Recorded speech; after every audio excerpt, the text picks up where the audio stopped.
We have been fluoridating our water in Tennessee for more than 50 years, but never before has there been more talk that fluoridating our water might be a bad idea and a health risk.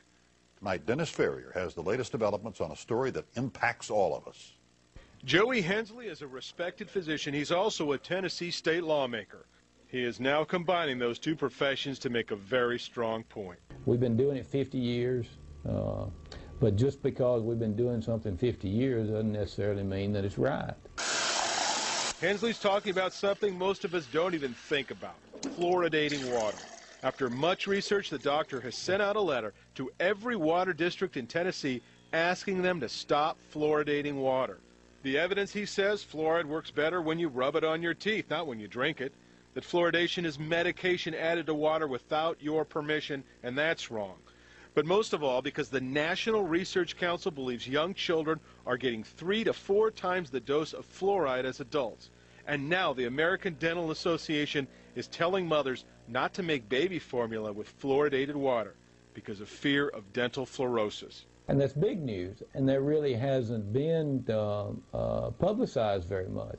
Health researcher Dan Stockin believes that this ADA warning about baby formula and fluoride is just the beginning. The ramifications of this are so huge, I'm sure that the state health department hasn't quite figured it out yet. Because see, once the door cracks, and it is now for what it does to teeth, the next group, one of the next groups that's going to start raising their hands and saying, what about us, is people who are on dialysis and people who have borderline kidney damage and impairment.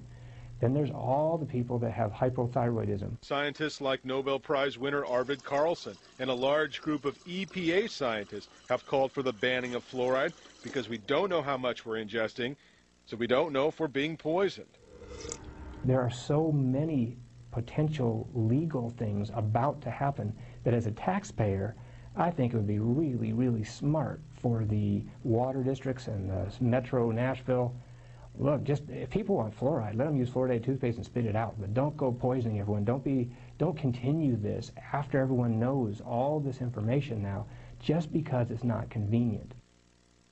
Dr. Hensley has already had one response. Spring City in Ray County is going to stop fluoridating its water, and it is that simple. I mean, there's no law. It's all voluntary, Dan, so anyone can turn on the fluoride or turn it off. Dennis, let's make sure we're clear on this. Fluoride, it is in tea, it's in coffee, it's in water, it's in bread, it's in toothpaste, but it's actually a poison, right? It sure is, and here's the quickest evidence. Go to your bathroom and pick up your toothpaste, and you'll see a warning that if a child swallows more than a pea-sized amount of toothpaste, call poison control.